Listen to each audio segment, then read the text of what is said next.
There are things you see and decide not to see. Not because you are blind. 'Cause seeing them fully means everything changes and you are not ready for everything to change yet. I was not ready for 3 years. Then my grandmother handed me a blue folder on a Tuesday afternoon in October and sat back in her chair and looked at me with the particular stillness of a woman who has been waiting a very long time to finally put something down. She did not say a word. She did not need to. My name is Sandra. Sandra Louise Briggs. I am 42 years old. And what was inside that blue folder ended my aunt's plan, protected my grandmother's home, and revealed something about my own family that I had been standing next to for 3 years without fully seeing. But I will get to that. First, you need to understand who my grandmother was, and what my Aunt Ruth had been doing inside her house while she was still living in it. My grandmother's name is Vivian May Cooper. She is 89 years old. She grew up in Chattanooga, Tennessee, and moved to Knoxville when she married my grandfather Harold in 1956. They built a house together on Magnolia Avenue that same year. Harold laid the foundation himself over 2 weekends in September with 3 friends and a borrowed level. He passed in 2009. My grandmother has lived alone in that house on Magnolia Avenue for 15 years. She is not a woman who asks for help. Not because she is proud exactly. 'Cause she spent 63 years solving problems before anyone else noticed they existed, and she never developed the habit of waiting for assistance. She gardens on Tuesday and Thursday mornings. She makes her own bread every Saturday.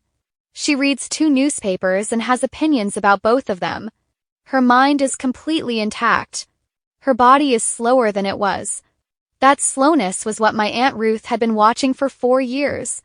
Ruth was my grandmother's youngest daughter. 58 years old. She lived 40 minutes away in Oak Ridge and drove to Magnolia Avenue every Sunday for what she called checking in. Checking in looked different depending on the week. Some Sundays it was groceries and conversation. Some Sundays it was phone calls Ruth made from my grandmother's kitchen to people whose names my grandmother did not recognize about things my grandmother had not been told. Some Sundays things were moved. Small things at first. A lamp from the front room. A side table from the hallway. A set of dishes from the cabinet above the stove that my grandmother had owned since 1962.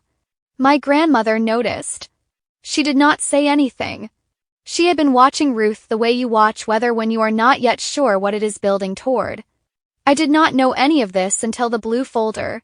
What I knew was that every Sunday I called my grandmother at 4 p.m. and she picked up on the second ring and we talked for 30 to 40 minutes about her garden and her bread and the newspapers and whatever had happened that week worth discussing. And for the last 8 months of those calls something had been different in her voice. Not sad exactly. Careful.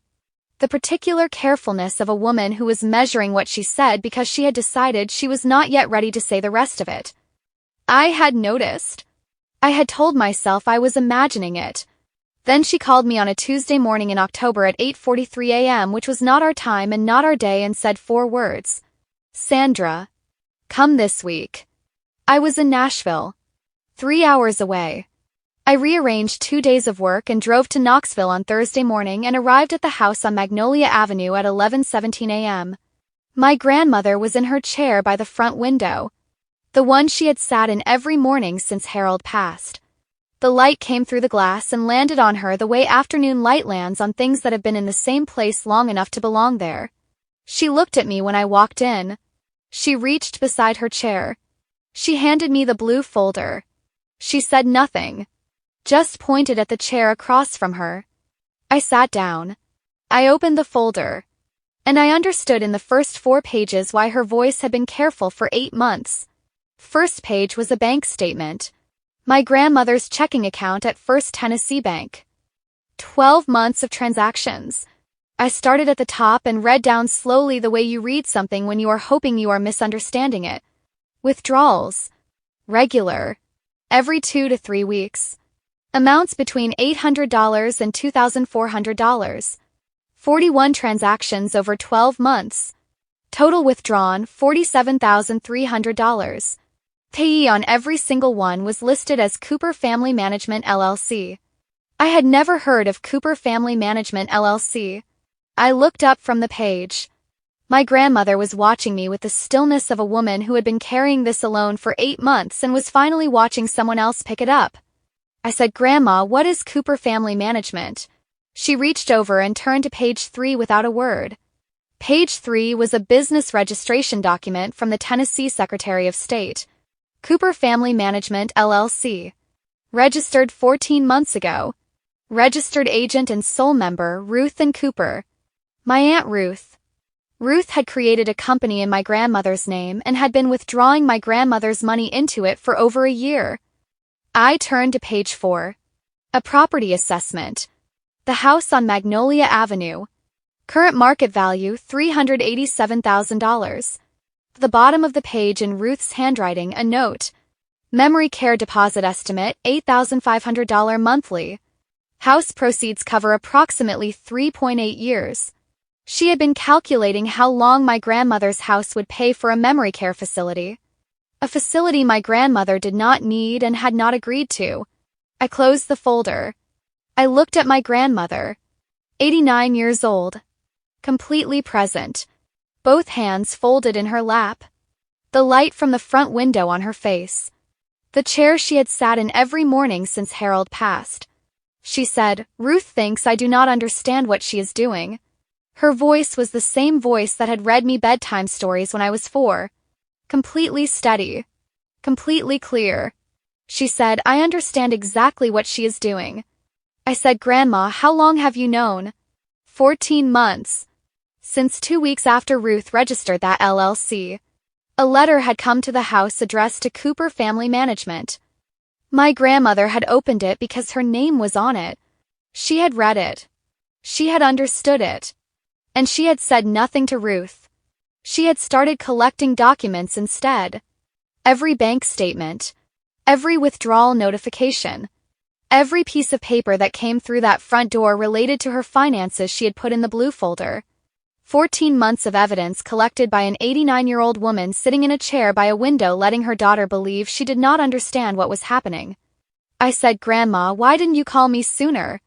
She looked at me for a moment. She said, "Because I needed enough." You cannot stop something like this with a little. You need enough. She had 41 transactions. 14 months of documentation. A business registration. Property assessments. And something else she had not shown me yet. She reached beside the chair again. She took out a small voice recorder. Kind you can buy at any office supply store. Small. Black. The size of a deck of cards. She set it on the table between us. She said, "Ruth talks on the phone in my kitchen. She thinks I am asleep." I looked at that recorder. I thought about my grandmother on Tuesday and Thursday mornings in her garden. Making bread on Saturdays. Reading 2 newspapers. Having opinions about both of them. And on the Sundays Ruth came to check in, sitting in this chair. Listening. Recording. She said, "There are 11 recordings. The lawyer will know what to use." I said, "Grandma, you already called a lawyer?" She said, "I called her 3 months ago. Her name is Patricia Moore. She is on Gay Street in Knoxville. She told me to keep collecting and call her when I had enough." Patricia Moore had been waiting for 3 months. My grandmother had been building her case for 14. I sat in that chair across from Vivian May Cooper and I felt something I want to name correctly because it deserves the right name. It was not just admiration. It was the particular feeling of recognizing someone clearly for the first time even though you have known them your whole life. The feeling of understanding that the woman who made bread on Saturdays and read 2 newspapers and had opinions about both of them had also been sitting in a chair by a window for 14 months outmaneuvering her own daughter with the patience and precision of someone who had been solving problems before anyone noticed they existed for 89 years. She had not called me sooner because she had not needed me sooner. She called me now because she was ready. And she needed a driver. She said, "Patricia Moore has an opening Friday at 10. I told her my granddaughter would bring me." I said, "Yes, ma'am." She nodded. She picked up the blue folder from my lap. She put the voice recorder on top of it. She held them both out to me. She said, "You keep those until Friday." I took them. They were heavier than they looked. Not physically. Just the weight of 14 months of a woman deciding when enough was enough, and then waiting with complete patience until it was. I drove back to my grandmother's house that evening after dinner to check on her before I went to the hotel. Ruth's car was in the driveway. I had not known Ruth was coming. I parked on the street. I watched through the front window. Ruth was in the living room talking. My grandmother was in her chair. The light was on. From the street I could see Ruth gesturing at something. The walls.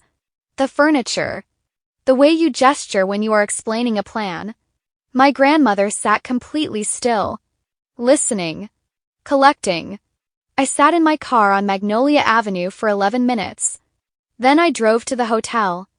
I put the blue folder and the voice recorder on the nightstand. I looked at them for a long time. Then I called Patricia Moore's office and left a message confirming Friday at 10. And I called my mother in Memphis and told her everything. She was quiet for a long time. Then she said, "Mama always did know exactly what she was doing." I said, "I know." She said, "Sandra, has Ruth taken the furniture yet?" I said, "Some of it." A lamp. A side table. The dishes from 1962. My mother was quiet again. Then she said, "Tell Patricia more about the furniture too." Every piece. I said, "Yes, ma'am." I hung up. I lay in the hotel bed on Magnolia Avenue 3 blocks from the house where my grandmother was sitting in her chair with Ruth explaining plans she had already dismantled. And I thought about 14 months of Sundays. About a woman who let her daughter believe she was not paying attention. Who was paying attention to everything. Patricia Moore's office on Gay Street in Knoxville smelled like coffee and old wood. Second floor. A window overlooking the street. A desk that had seen everything and forgotten nothing. She was maybe 60. Natural gray. Reading glasses on a chain. The kind of woman who had spent a career holding other people's worst moments and turning them into something actionable. My grandmother walked in ahead of me. 89 years old. Navy cardigan. The blue folder under her arm. The voice recorder in her coat pocket. She sat down across from Patricia Moore's desk with the posture of a woman who had not come to be comforted. She had come to finish something. Patricia opened her own folder. She had been working on this for 3 months. Since my grandmother's first call. She had already pulled the Cooper Family Management LLC registration. Already documented the withdrawal pattern. Already identified 3 specific transactions that crossed from civil into criminal territory under Tennessee elder financial exploitation statutes. She laid it out methodically. No drama. Just facts arranged in the order they needed to be arranged to do the most damage to Ruth's plan. Then my grandmother took out the voice recorder. She set it on Patricia's desk. She said 11 recordings. Patricia looked at the recorder for a moment. Then she looked at my grandmother. She said, "Mrs. Cooper, how did you manage to record 11 conversations without your daughter knowing?" My grandmother adjusted her cardigan. She said, "Ruth thinks old women do not understand technology. I bought that recorder at the Office Depot on Kingston Pike. The young man at the counter showed me how to use it in 4 minutes." Patricia Moore smiled. It was the smile of a woman who had seen everything and was still occasionally surprised. She said, "May I?" My grandmother nodded. Patricia played 43 seconds of the 3rd recording. Ruth's voice filled that office on Gay Street. Clear. Unhurried. Completely unaware she was being preserved. She was on the phone with someone whose name we could not hear. She was talking about the house on Magnolia Avenue. About the memory care timeline. About what the furniture would bring at auction. She said she won't fight it. She barely knows what day it is. The office went quiet when Patricia stopped the playback. I looked at my grandmother. She was looking at the window. Her face was completely still. I want to tell you what I felt in that moment because it was not simple. It was not just anger at Ruth. It was something older and more complicated. The particular grief of understanding that someone who should have been protection had been calculating instead. That Sunday check-ins had been reconnaissance. That a daughter had looked at her 89-year-old mother and seen an asset to be managed rather than a person to be loved. Patricia said, "Mrs. Cooper, this recording alone establishes intent. Combined with the financial documentation and the LLC registration, we have everything we need. She closed her folder. She said, I want to file for an emergency protective order on the assets today. That stops any further withdrawals immediately. Then we file the civil complaint for financial exploitation. Criminal referral will follow. My grandmother said, what about the house? Tricia said, the house has not been sold. Cannot be sold without your signature. Ruth has been building toward it, but she has not gotten there yet. We are filing today, which means she will not get there at all. My grandmother nodded once. She said, and the furniture? Patricia said, every item removed from that house without your authorization is documented as part of the exploitation claim. We will seek full recovery.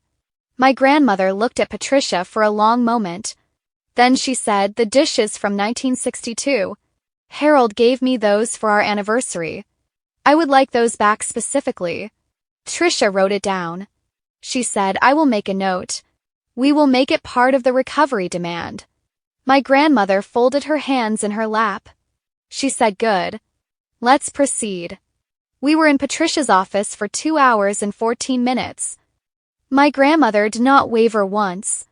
Not when Patricia walked her through the criminal referral process. Not when Patricia explained that Ruth would likely be contacted by law enforcement within 72 hours. Not when Patricia said, Mrs. Cooper, this is going to be very difficult for your family. My grandmother looked at her and said, my family has been very difficult for me for 14 months. I think we are past the point of protecting their comfort. Tricia Moore wrote that down too. I drove my grandmother home to Magnolia Avenue at 1:47 p.m. She asked me to make lunch. Tomato soup and grilled cheese. The same lunch she had made me every Saturday of my childhood when I came to visit. Bread she had baked herself. Butter she did not measure. We sat at her kitchen table and ate. The same kitchen where Ruth had made her phone calls on Sunday afternoons believing my grandmother was asleep. The same table where Harold had sat for 53 years of meals. My grandmother ate her soup and did not talk about Ruth or Patricia Moore or the blue folder or the voice recorder. She talked about her garden. The roses on the south fence were going to need cutting back before winter. The tomatoes had done better this year than last. She was thinking about adding lavender along the east side in the spring. I listened to every word. 'Cause that was what she needed from me in that moment. Not commentary on what had just happened in an office on Gay Street. Just someone to eat soup with and talk about lavender. After lunch, she went to her chair by the front window. I washed the dishes. When I came back, she was asleep. The light from the window on her face. Both hands folded in her lap.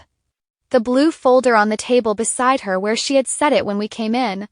I sat in the chair across from her and looked at that folder. 14 months of a woman building something in silence. Every bank statement. Every withdrawal notice. Every document that came through that front door. A voice recorder from the office depot on Kingston Pike.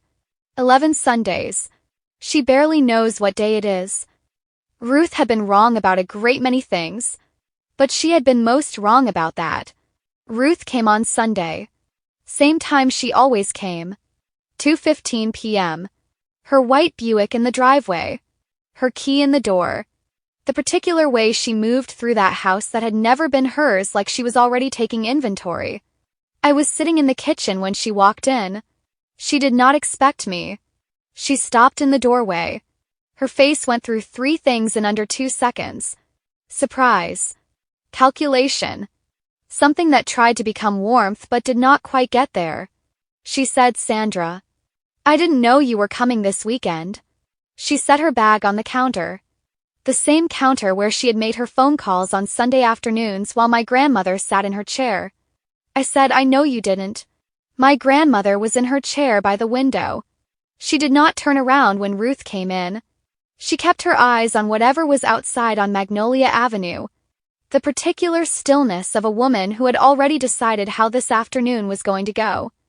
Ruth went to her, kissed her on the top of her head, asked how she was feeling, made the sounds of a concerned daughter. My grandmother said, fine. Sandra made lunch. Ruth came back to the kitchen. She looked at me across the counter with the careful expression of someone who was trying to read what I knew before deciding what to say. She said, "It is so good that you came. Mama needs more visitors. It has been hard for her being alone so much." The dishes from 1962 were gone from the cabinet above the stove. I had noticed the first morning. The hook where the lamp had been in the front room still had a small circle of unfaded wallpaper where the shade had protected the paint for 30 years. I said, "Ruth, I need to ask you something directly." She said, "Of course." I said, "What is Cooper Family Management LLC?" Kitchen went very quiet. Ruth's hands were on the counter. They did not move. Her face did not move. Only something behind her eyes shifted. The particular movement of a person recalculating in real time. She said, "It is just a management structure. For Mama's affairs. To make things easier to administrate." I said, $47,000 in 14 months is a significant administration fee. She said, "Sandra, you do not understand how expensive elder care planning is. I am trying to protect Mama's assets so that when she needs memory care the transition is." My grandmother's voice came from the front room. She did not raise it. She never raised her voice.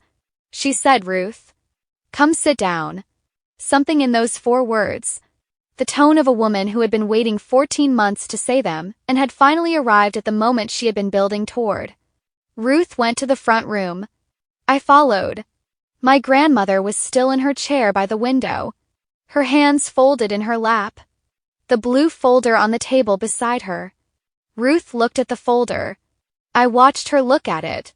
She knew what it was. I could see the knowing move across her face the way weather moves across a field, visible from a distance before it arrives. My grandmother said, "Sit down, Ruth." Ruth sat on the couch across from her. My grandmother did not pick up the folder. She did not need to. She just looked at her youngest daughter with the steady eyes of a woman who had been watching for 14 months and was finished watching. She said, "I know what you have been doing. I have known for 14 months. I have been collecting the evidence of it since 2 weeks after you registered that company with my name on it." Ruth said, "Mama," my grandmother said, "I am not finished." Ruth closed her mouth. The light from the front window was on my grandmother's face. Harold's chair. The house he had built in 1956. The unfaded circle on the wallpaper where the lamp had been. She said, "I am 89 years old, Ruth. I am not confused. I am not failing. My mind is exactly what it has always been, and it has been watching you every Sunday for 14 months, and it has recorded 11 conversations, and it has given everything it collected to a lawyer on Gay Street, and that lawyer filed papers on Friday." Ruth said, "You filed." She stopped herself. Calculation behind her eyes was working very fast now. She said, "Mama, I was trying to help. Cost of care is," my grandmother said, "I do not need memory care. I need someone to cut the roses back before winter and bring me the right bread flour when I run out. That is the help I need. Not a company registered in my name withdrawing my money in amounts you thought I would not notice." Ruth said, "I was going to pay it back. It was temporary. I was managing," my grandmother said. "You were managing me. There is a difference." The room was completely still. Outside on Magnolia Avenue a car passed slowly.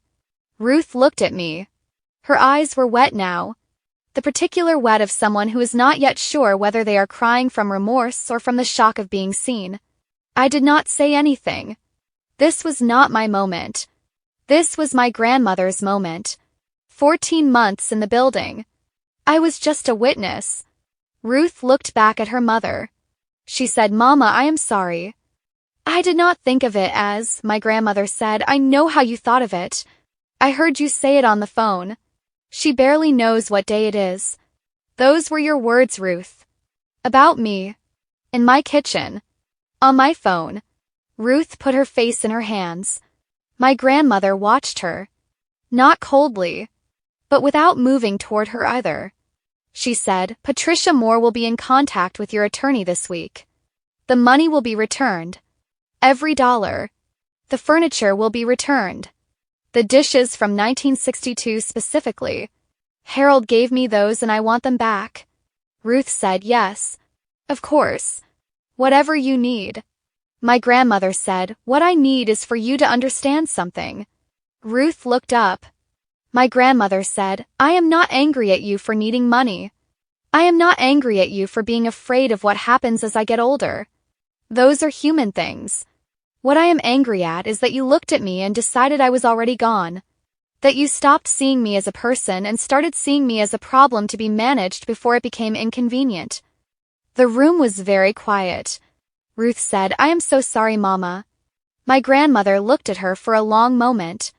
Then she said, "I know you are. That does not fix it. But I know you are." She reached beside her chair.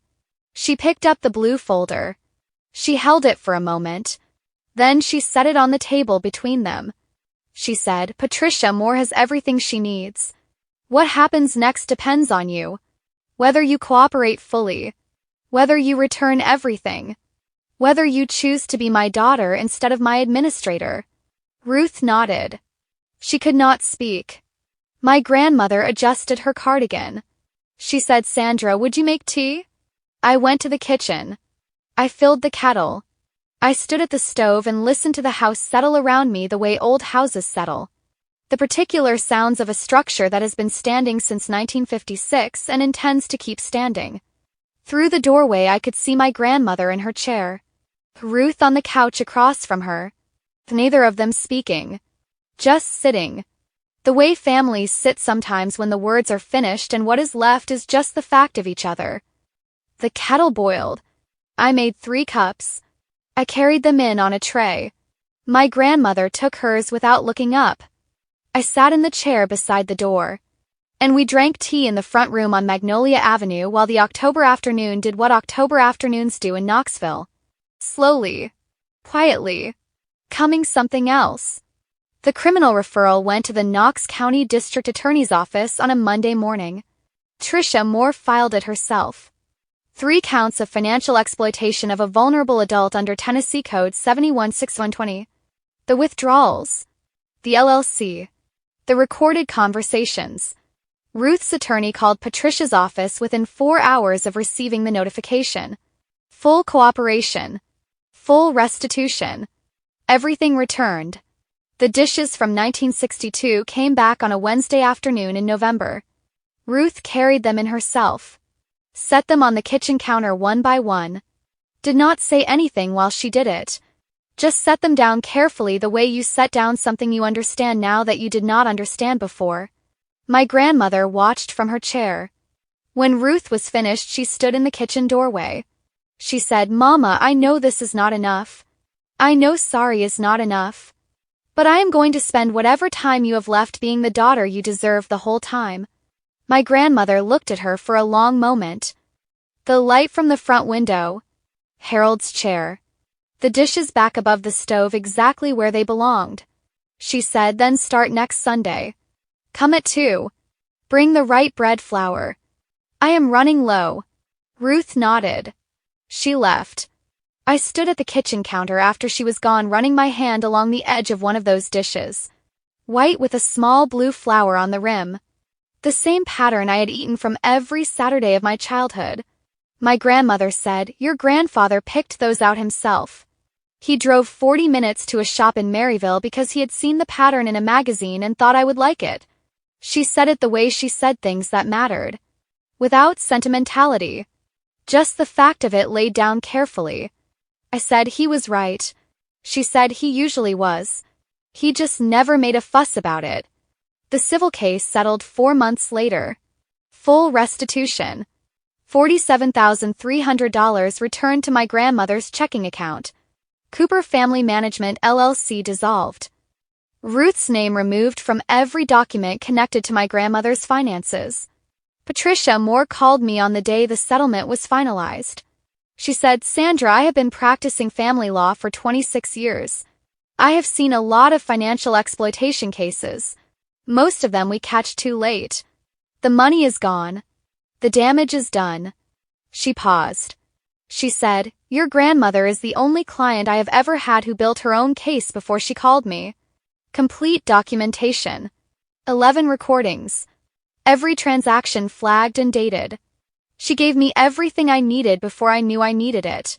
I said, she is 89 years old and she bought a voice recorder at the Office Depot and learned how to use it in 4 minutes.